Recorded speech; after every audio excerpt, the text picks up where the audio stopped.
2025 was an extremely ambiguous year for Hearthstone. If you're a pessimist, you could describe it as a period of prolonged stagnation. But if you're more optimistic, you might conclude that this year was a period of preparation for something truly grand. Even though we strive to remain realistic, the chances that something major awaits us in the near future are higher than ever before. In this video, we will discuss the high probability of a new Hearthstone class appearing in the return of the Twist format as early as 2026. We will also speculate about a potential new leadership strategy, changes in monetization, and the likelihood of transitioning to a 4-set game year. Time to rock and roll! Hello my friends. My name is Bot Mathematician and this is Holomancer. Also, Chief Investigative Reporter Dora joined us this evening. Gadgets and Gazette always gets the scoop. Trying to predict what might happen to Hearthstone in the near future using only logic is an almost hopeless task, because in practice the leadership often makes decisions that directly contradict all expectations. The year 2025 is a vivid example of why attempting to look into the game's future is a completely futile exercise. Let's briefly review what could actually be predicted. After exiting the Chinese market in 2023, the game lost a massive amount of revenue, making cuts to less popular modes and general optimization inevitable. Following Hearthstone's successful return to China in the second half of 2024, it was logical to assume that the development team would focus all its efforts on crafting a compelling gameplay experience. The overwhelming success in China and the sharp increase in revenue created the impression that a true revival process had begun. Hearthstone was given a chance to rethink itself and correct past mistakes. We even saw signs of team expansion, which gave us hope for a new wave of gameplay innovation. The game brought back millions of players and should have devoted all its resources to entertaining and retaining them. But all of our hopes were brutally shattered by reality. In 2024, the duels mode was removed. Then, in 2025, the team completely halted the development of the Twist format. After that came highly controversial changes to Arena, and most importantly, the team failed to maintain a healthy gameplay environment in Standard, despite taking a very important step toward an overall reduction in card power across the game. After rotation, new cards did indeed become weaker, but the core problem was that familiar buffs and nerfs were no longer enough to make new strategies competitive. Whizbang's Workshop and Perils in Paradise exerted far too much influence, requiring extraordinary measures that unfortunately, were never taken. The two oldest sets still remain the most influential in the game, even after a recent large-scale balance patch with buffs saw the latest expansion. In 2025, the Hearthstone team ultimately shifted its priorities away from gameplay and toward monetization. As a result, the game entered a phase of turbulence, showcasing a stark contrast between incredible successes and record-breaking failures. The release of the first full-fledged crossover in the form of the Heroes of StarCraft mini-set was without exaggeration, one of the most impactful releases in the game's history. This set clearly demonstrated that even a small number of cards can turn everything upside down, not only because of raw power, but due to the tight synergy between the cards. The release period sparked a wave of positive emotions among our subscribers and delivered a completely different gameplay experience. This was precisely what triggered the peak growth on our audience satisfaction chart. This mini-set could have been even better if it had been a short-term event, with the new cards leaving Standard 2 months after release. In hindsight, the StarCraft cards did create quite a few problems. Nevertheless, the first crossover truly became one of the brightest events in Hearthstone's history. Later, we sank into one of the longest periods of stagnation alongside Lost City of Ngoro, and finally, toward the end of the year, with the release of Across the Timeways, we experienced one of the most stable and positively received periods in several years. For 2 full months, the meta did not require immediate fixes, which is a rare occurrence. But the most paradoxical part is that player satisfaction did not convert into revenue. The release of Across the Timeways turned out to be the most commercially unsuccessful expansion in the game's history, at least on mobile platforms. For the first time, revenue failed to show a release period spike and the game may have potentially lost several $1 million. To be honest, such a contrast between success and failure was something we couldn't even imagine at the end of 2024. But the biggest surprise was the sharp increase in the value of event rewards. After the scandalous attempts by the developers to increase the difficulty of weekly quests at the beginning of 2024, imagining such a generous gesture seemed impossible. This wasn't just a minor increase in resources, but a global rebalance that significantly changed the player collection experience. While game components in other popular card games remain expensive, or even continue to rise in cost, Hearthstone is moving against the current, toward making the gameplay experience cheaper. All of this firmly cements the game's status as the most generous and player-friendly card game in the industry, with no real equivalents at the moment. The only thing we managed to predict without a single mistake was the introduction of new and absurd monetization methods, including gambling-based mechanics. Let's be honest, this didn't require a crystal ball. Dark Moon Fair treasure events became the most expensive and most manipulative ways to purchase cosmetic items in the game's history. Despite widespread backlash from the audience, we are seeing more and more confirmation that this approach is relatively effective. At the very least, thanks to gacha-style events, the game did not lose mobile revenue this year across the rest of the world outside of China. Moreover, it appears that revenue generated by aggressive gacha mechanics managed to compensate for the disastrous release of Across the Timeways. We are not sure whether management expected exactly these results, but this is clearly not a failure. In the current environment, if a live service card game manages to demonstrate even basic stability, that alone can be considered a victory, and we would like to congratulate the leadership on that. That said, the issue of the game's low overall efficiency has still not been resolved. A few days ago, the Gaming on Phone portal shared interesting statistics based on App Magic data. Hearthstone ranked among the top 3 highest-grossing collectible card games on mobile platforms in 2025, earning $58 million over the year. This is certainly impressive, but once you consider that slightly more than half of that revenue was spent by Chinese players on iOS devices, it becomes clear that the game's financial efficiency in the rest of the world remains relatively low compared to its competitors. Presumably, the massive audience still fails to convert into revenue, and this is a challenge that management has yet to solve. This is exactly what we have been talking about for the past 2 years. Focusing on cosmetics alone is not capable of solving all problems. Based on the results of 2025, we can speculate about what awaits us next year. The absence of the twist format and the lack of gameplay innovations may in fact be a good sign. It is entirely possible that after the successful return to China, the team redirected all its efforts toward creating something bigger. A period of roughly a year and a half is sufficient to form a new game strategy and gradually begin implementing it in 2026. So what might await us? Let's start with the most obvious aspect, monetization. We believe there will be even more gacha events. The recent event with the main jackpot being signature versions of Reform demonstrated unexpected success.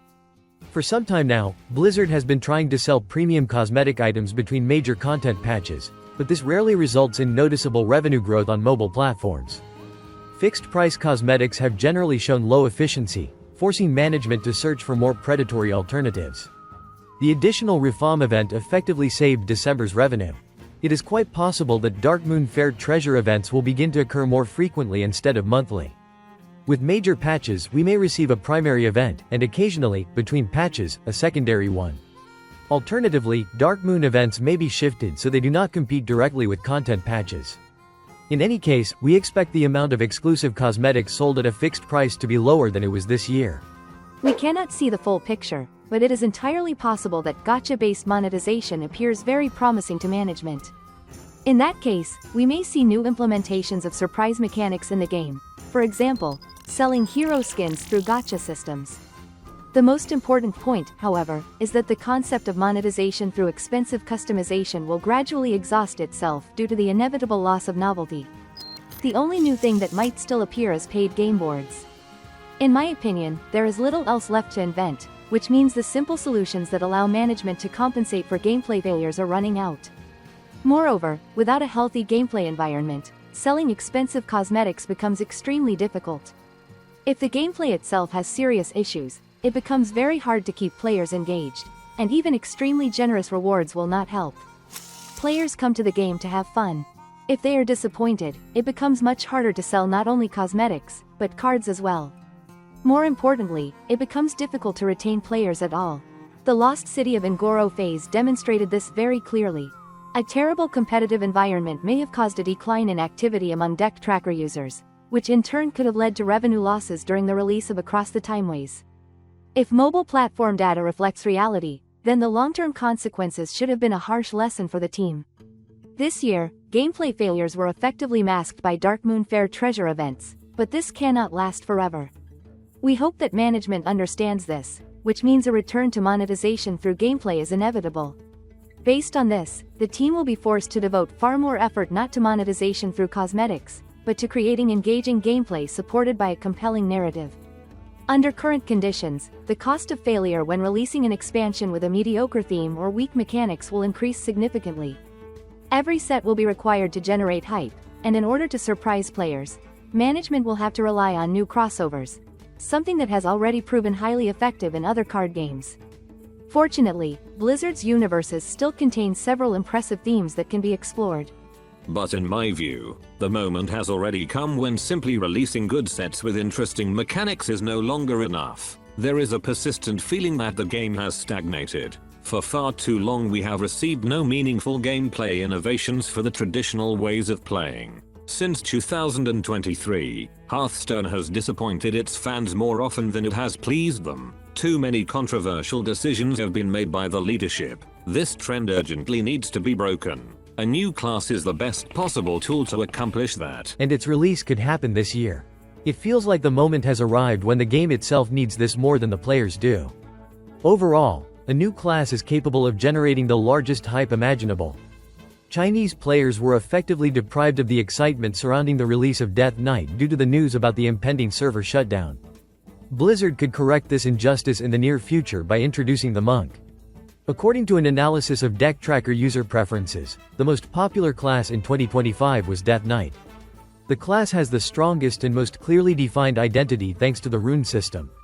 The experience gained from designing this class, combined with a deeper understanding of the shortcomings encountered during Demon Hunter's design, makes it possible to create a truly outstanding monk. Since Hearthstone's return to the Chinese region, a year and a half has already passed, and preparations for that return clearly began even earlier. Such a critical phase for the game could not have failed to affect long-term planning. The Chinese region is unquestionably a top priority, as it generates more revenue on iOS devices alone than the rest of the world does across all mobile platforms combined. Less than 3 years passed between the release of Demon Hunter and Death Knight at the end of 2022. Now, a little more than 3 years have passed after the release of Death Knight. History shows us that this is more than enough time to develop a new class. Moreover, throughout 2025 we saw the team invest minimal effort into developing the gameplay space. It is entirely possible that they were deliberately accumulating resources while working on some major gameplay innovation. This may also be connected to the decision to stop experimenting with Twist.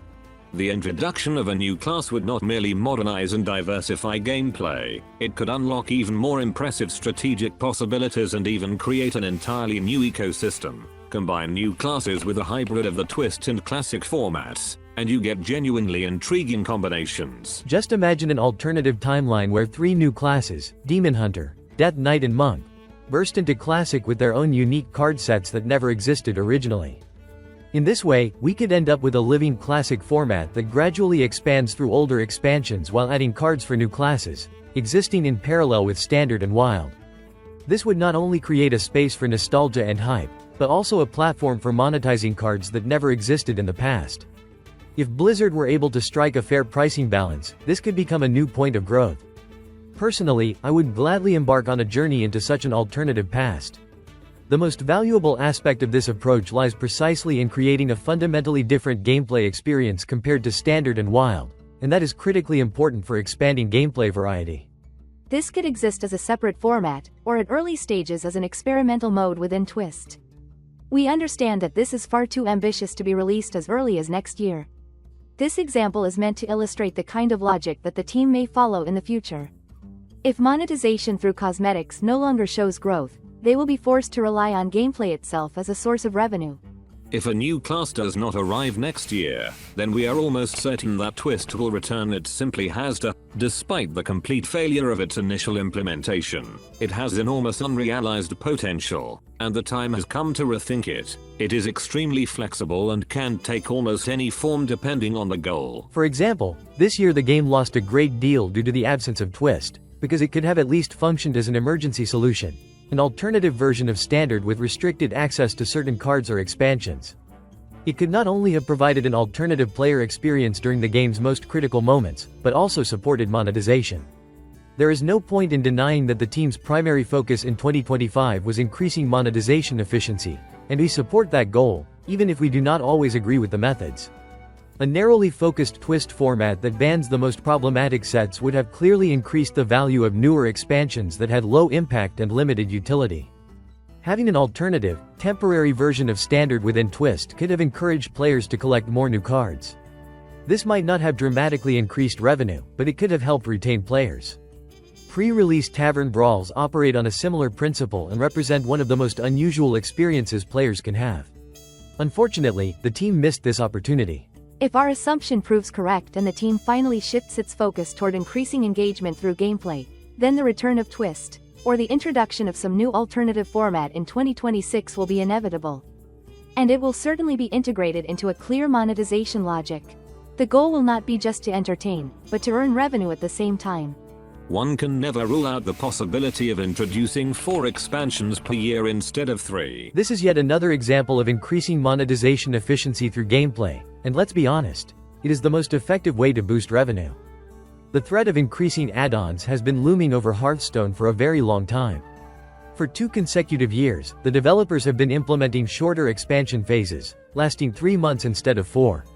All of this may well be a test of the effectiveness of shorter expansion cycles. In my view, this could happen unexpectedly at any moment, but right now there seem to be fewer reasons for it than in the past. First, gacha events have slowed the decline in revenue, and they are significantly easier to produce than an additional full card expansion every year. If resources are available, it makes far more sense to invest them in increasing variety rather than concentrating everything solely on Standard. Moreover, in the past, mini-sets demonstrated very low financial efficiency, which was a serious issue. After the introduction of golden versions of mini-sets, the game began generating more revenue, and this is an important argument for leaving the current system unchanged, for now. Overall, we have very positive expectations for the next game year. At the very least, the upcoming expansion has the necessary foundation to become one of the most exciting ones. The overall power level of cards this year has noticeably decreased. After rotation, a huge number of problematic cards will leave Standard. The team now has examples from both this year and the previous one to draw conclusions from and avoid repeating the same mistakes. Everything needed for success, or at least for creating a genuinely new gameplay experience, is already in place. At the same time, Hearthstone remains completely unpredictable, and it is entirely possible that next year will once again bring nothing but new absurd approaches to monetization. Dear viewers, what do you think? Do you feel that major gameplay changes are approaching next year? Do you believe a new class will be introduced, or at least that Twist will return? Or perhaps Standard will be transitioned to a 4 expansion per year system? We invite you to polish your crystal ball and leave your prediction in the comments. Very soon, we may see an official announcement for the next year from the development team, and we will be able to check how accurate these predictions turn out to be.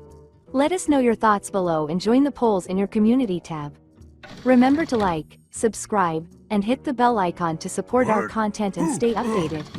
Traditionally, we want to express our boundless gratitude to our sponsors. Dear friends, your help is invaluable.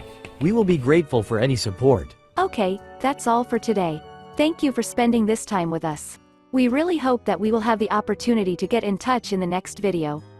Take care of yourself. And never give up.